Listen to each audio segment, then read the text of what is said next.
Jeff Brohm got a starting edge rusher out of the portal on Saturday.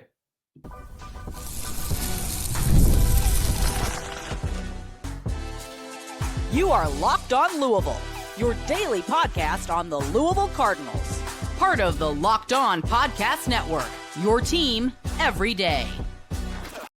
Card Nation, what's going on, everyone? Welcome into this Christmas Eve edition of the Locked On Louisville podcast. I'm your host, Dalton Pence. This is my fifth year covering the University of Louisville, third year hosting this show, and I want to take the time to personally thank you all for making us your first listen of the day. Just a reminder, Locked On Louisville, free and available on all streaming services 5 days a week. Your team every day. Now, today's episode of the show brought to you by Gametime. Download the Gametime app, create an account, use the code LOCKEDONCollege for $20 off of your first purchase. Terms apply. The Louisville football program, since we last recorded talking about football recruiting, has picked up 4 new transfer portal commitments, 3 on the defensive side, 1 on the offensive. We will discuss what all 4 bring to the program. You have Coastal Carolina edge rusher Clev Lubin, Florida Atlantic offensive lineman Jordan Church, Jacksonville State cornerback Jabari Mack, and Southern University cornerback Rodney Johnson. So we'll begin with the trenches. We will discuss 2 commitments per segment, and then the final segment we'll dive into a weekly mailbag. So like I mentioned, Louisville has secured a commitment from likely one of the starting edge rushers for next season. I believe it's Clev Lubin, C-L-E-V. It's either Clev or Cleve, and I think it's Clev. L-U-B-I-N.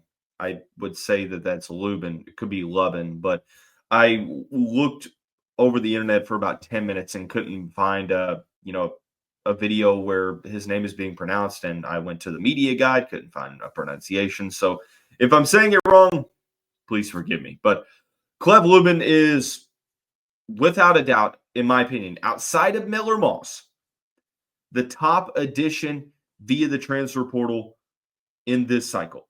According to On3 Sports, he is a top 25 transfer, regardless of position. I think number 21 or something like that. He was a first-team All-Sun Belt selection last year for Coastal Carolina, 6'3", 245 pounds. Had a really, really solid season. 9.5 total sacks, 23 solo tackles, 43 tackles overall. Had 3 pass deflections, 3 forced fumbles, 1 fumble recovery for a touchdown, 12 tackles for loss. Originally started his career at Army and then went to the JUCO ranks and then has played 1 season with the Chanticleers. He comes to Louisville with, I believe, from what I've read, 2 years of eligibility, which is huge news for the Cardinals. Now, whether or not he uses that second year, I guess, is going to depend on how good this season is for him with the Cardinals. Now, I think when you watch Clev, he's going to project more so as the outside linebacker versus the traditional defensive end. I think that he's going to fill the guard role for Jeff Brohm's defense. 6'3", 245 pounds, more so that stand-up linebacker. I think that he's going to slide in to that spot perfectly.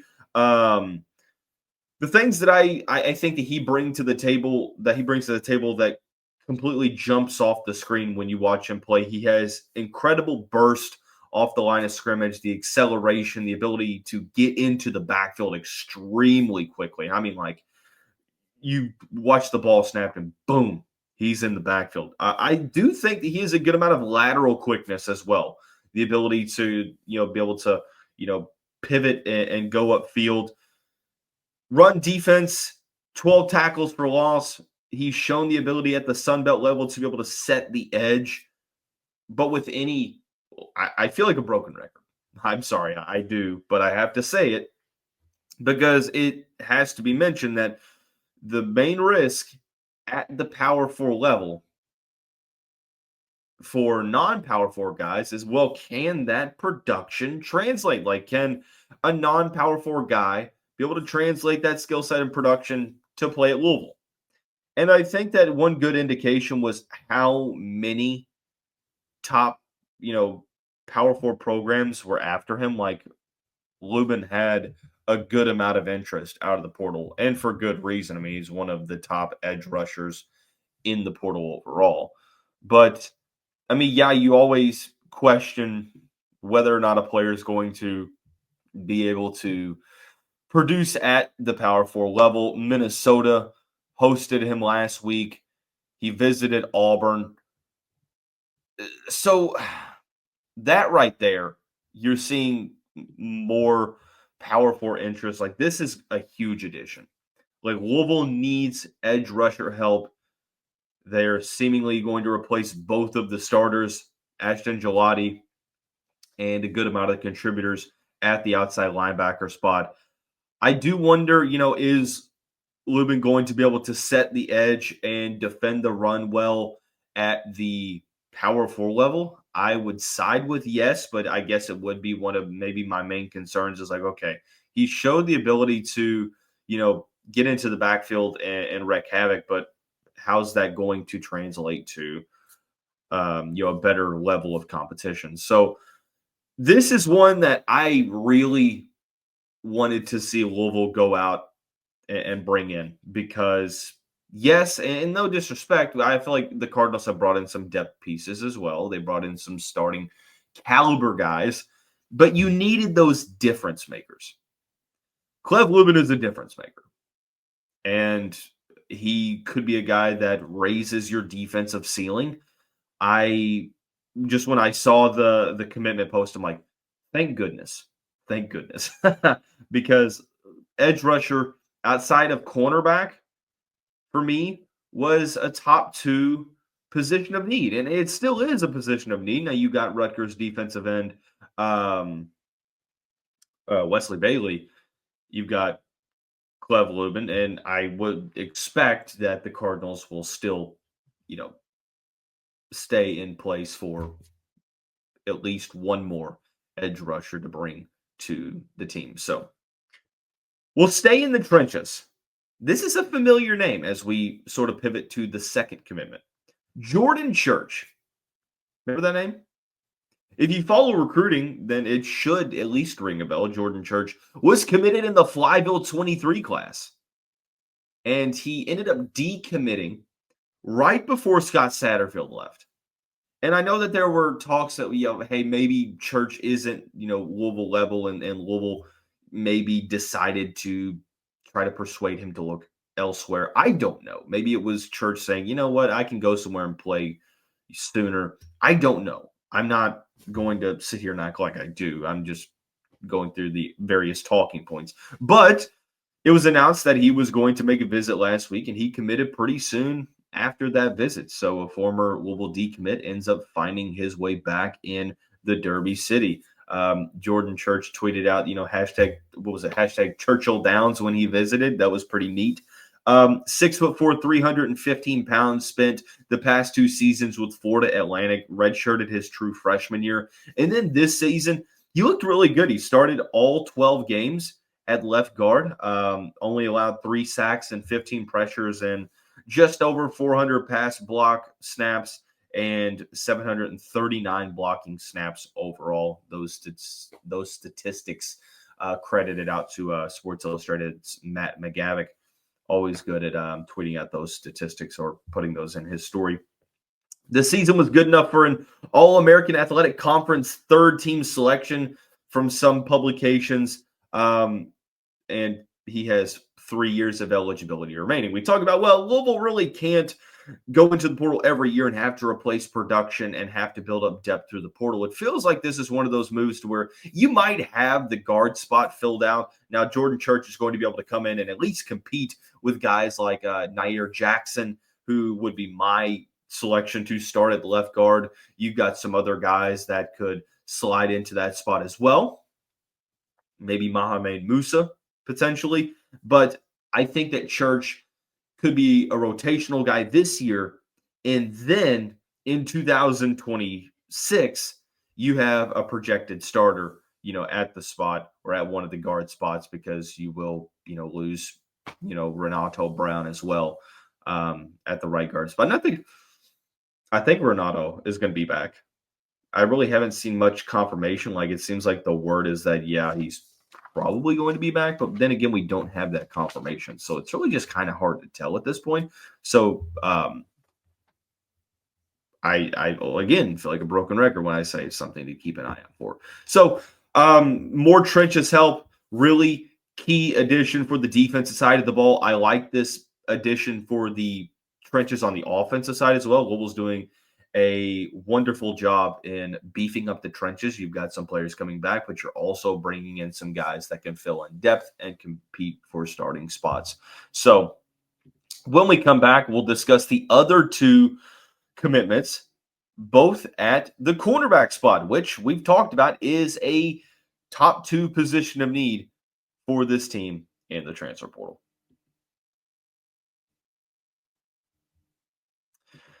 Cardinal fans, the NFL playoffs are almost here. It's not too late to get in on the regular season action with FanDuel, America's #1 sportsbook, because right now, new customers can finish the season strong with $250 in bonus bets if your first $5 bet wins. FanDuel has so many ways for you to pick up a W. I love betting on which players will score a touchdown and how many points each team will score. It's thrilling for me. All you have to do, visit FanDuel.com to join today. That's FanDuel.com for your chances at $250 in bonus bets if you win that first $5 bet. Make every moment more with FanDuel, an official sportsbook partner of the NFL. I just want to take the time again as we get closer to the end of 2024 to thank you all for making us your first listen throughout the duration of this year. The show is free and available on all streaming services 5 days a week, your team every day. I will mention this because I've tweeted it out and stuff and put it on social media, but I haven't mentioned it on this show. Starting next Monday, December 30th, I will be hosting a show on Big X Sports Radio that will air every Monday night from 6 to 7 p.m. Eastern time, covering all things Louisville sports.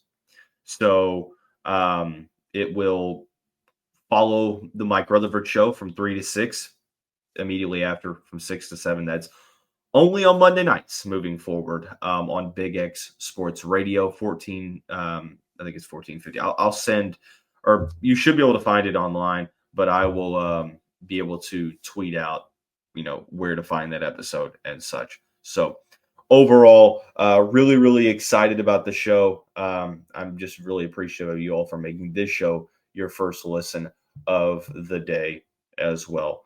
That is 1450 AM, 96.1 FM. So won't take too much of the time left for what we have planned to discuss for the portal in terms of the last two commitments. Well, I guess technically not the last two in terms of chronological order, but as we're talking about them on this show, 2 cornerbacks, Jacksonville State cornerback Jabari Mack and Southern cornerback Rodney Johnson. Jabari Mack spent the past 3 years with the Gamecocks program, 6'1" native of Jacksonville, Florida. Had his best year to date from a statistical standpoint, 32 total tackles for Mack. He led the Conference USA in passes broken up. He had 6 starts in 13 appearances this past season for Rich Rodriguez's team. When he played against Louisville, only had 4 tackles. Granted, it was a pretty wide open loss. Oh, excuse me. It was a pretty big margin of victory there. But 6'1", 185 pounds. I feel like with the guys that Louisville's bringing in at cornerback, you're going to have a lot of competition at the spot. Unless you go into the portal and get like some bona fide stars, you're probably going to go into the spring and fall camp with a good amount of question marks in the secondary, trying to figure out, okay, who is going to start at the cornerback spot. I think that Jabari Mack is going to potentially fill a depth role.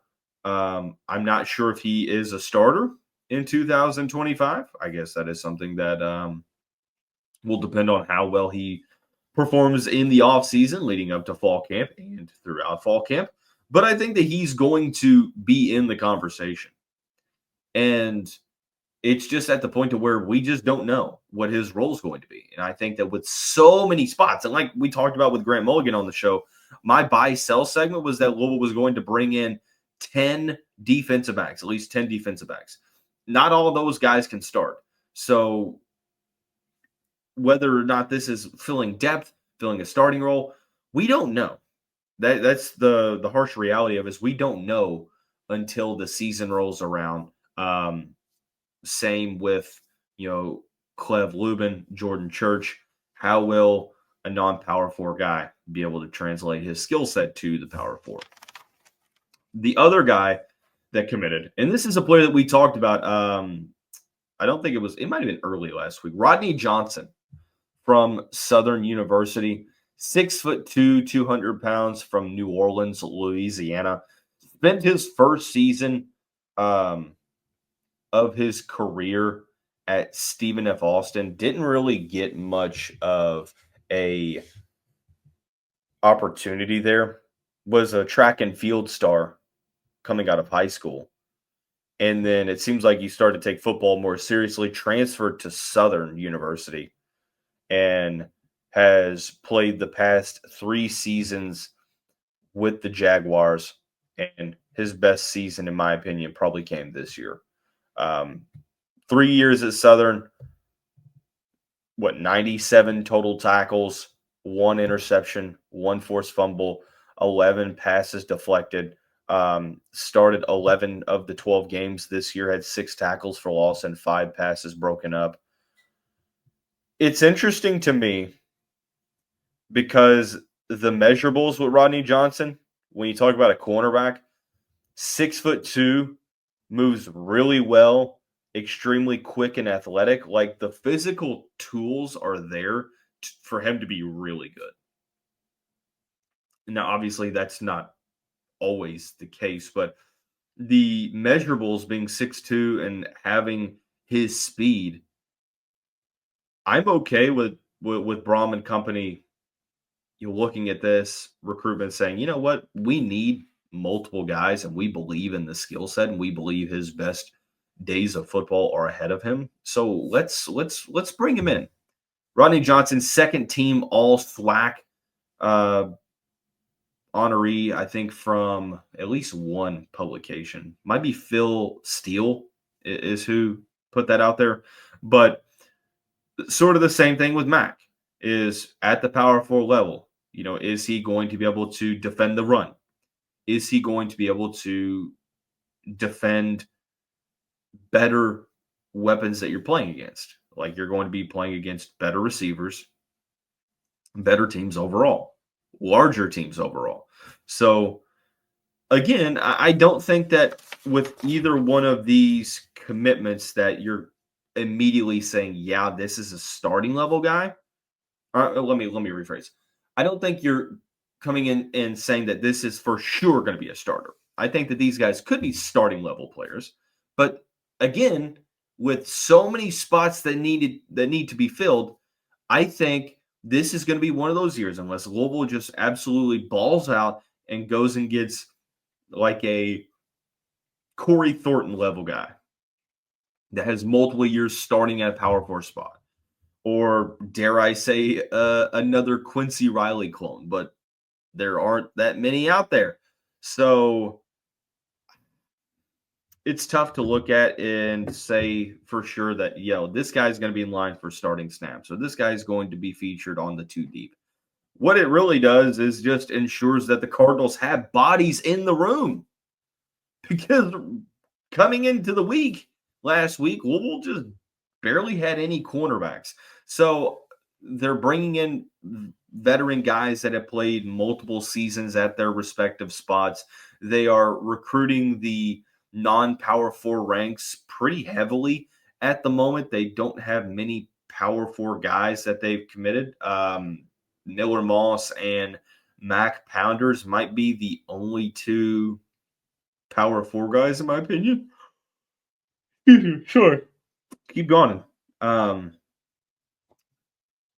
It's interesting to me it feels like this year they're opting to go with more non-power four guys. And maybe, I don't know, is that an indication of how inflated the market is for power four players? I don't know. And I say all this, and it's meant in a spot of, not being disrespectful, but just suggesting that we've taken a lot of non-power four guys, and the hope is that more than half of them can, hit and become successes at the, the Louisville level. So two defensive backs that, I like what I see on film from both of them. I wonder, are they going to be able to win out the job or jobs multiple in the offseason and heading towards the 2025 season? So we will see. But Jabari Mack and Rodney Johnson are both Louisville Cardinals. So when we come back, we'll dive into the weekly mailbag. A lot of good questions. Some questions about Colin Lacey playing in the bowl game. Some questions about the basketball team and much more we'll answer when we come back on this Christmas Eve edition of the Locked On Louisville podcast.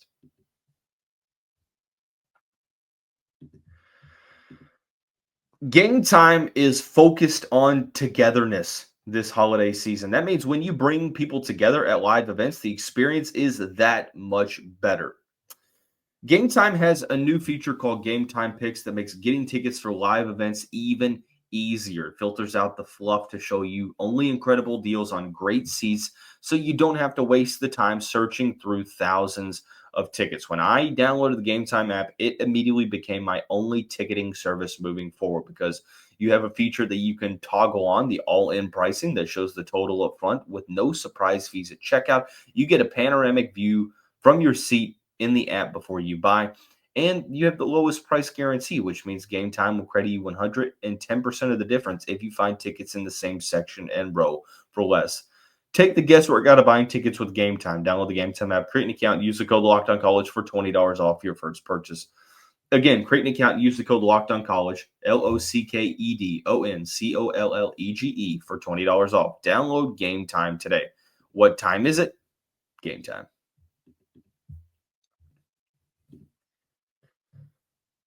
Just a reminder, chat, there isn't going to be an episode tomorrow on Christmas Day. We'll take Christmas Day off. I'm actually, going to be fairly busy I say I'm actually going to be fairly busy on Christmas Day. Like, that's not what people are on Christmas Day. I digress. Forgive me.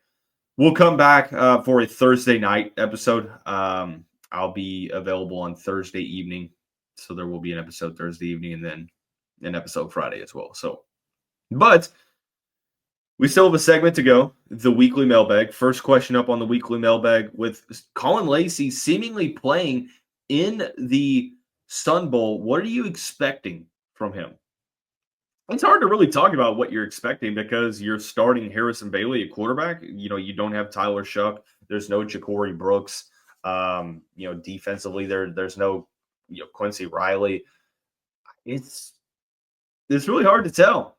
It's really hard to even project. Like, I would imagine that there's going to be a point of emphasis to get the ball out to Chris Bell, out to Colin Lacey.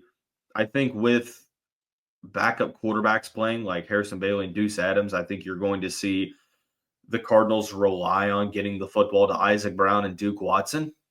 So I think you're going to see some quick throws out to Colin Lacey, some screen passes, just trying to get the ball in his hands and have him work some of his magic. That's sort of a multi-layered question, because it's not like if Tyler Shuck was playing, I think it'd be a little different. But you have a backup quarterback starting, Harrison Bailey, who can throw the football pretty well. And then you potentially have Deuce Adams. I don't know what it is. Like, I am continually yawning, and I think it's because I was, the OG Fortnite map came out, and I'm not a huge gamer, but I was playing that with some buddies, and time just escaped, and it was pretty late at night before I went to sleep. But again, back on track. I don't really understand, what's going to happen with Louisville's offense. I would imagine that with the uncertainty, it's probably going to be Louisville running the ball a good amount. Louisville had a key win against Florida State. You mentioned that your expectations would be, or your verdict on the expectations would still be out until the North Carolina game. Are you feeling more confident or less confident than you were before the Ole Miss game? I don't know why that the question is phrased interestingly. Not really an issue, but it is what it is. So basically the question, am I feeling more or less confident since the Ole Miss game? I mean, Louisville lost by double digits to Duke, got blown out by Ole Miss, battled at Rupp, but still lost to Kentucky, which I was expecting Louisville to, full transparency. They beat UTEP. It wasn't an easy game, but they beat them. They beat Florida State, which was really good. They have Eastern Kentucky coming up this weekend. I still think that the verdict is out, like the question suggests. But that win over Florida State on the road, like it makes me feel better at this point than I felt. Like I said, expectations are changing. Like you're still seeing how this team is going to play, and they're obviously building the camaraderie. They're building the cohesion, and it's awesome to see.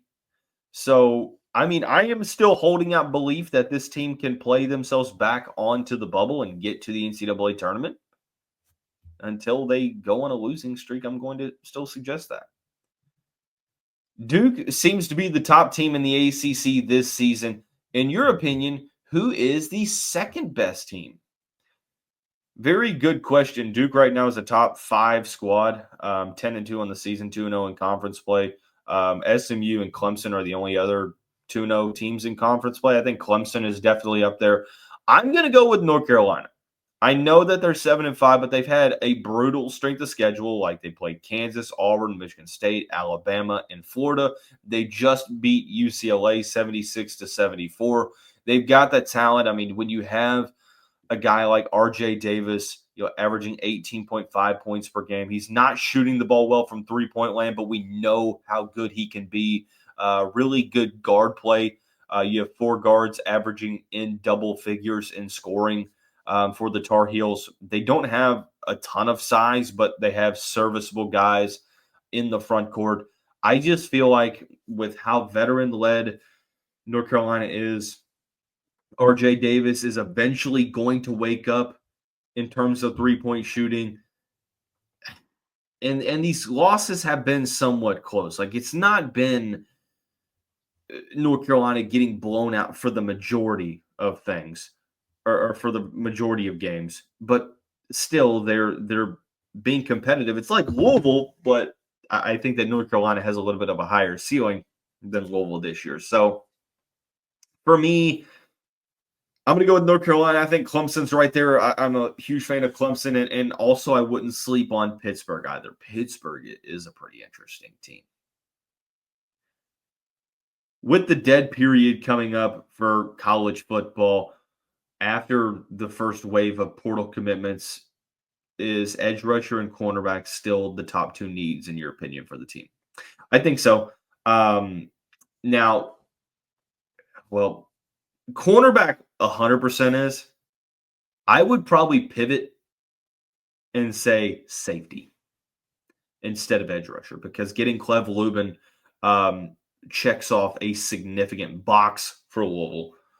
And at safety, you're still looking. I know you got JoJo Evans, who is going to compete for starting snaps. And then you have Rodney Johnson and Jabari Mack, who's going to compete for starting snaps at cornerback. But you still need to fill depth spots. You need to fill starting spots. Is D'Angelo Hutchinson going to start for the Cardinals next year? That could be a possibility. But cornerback is for certain.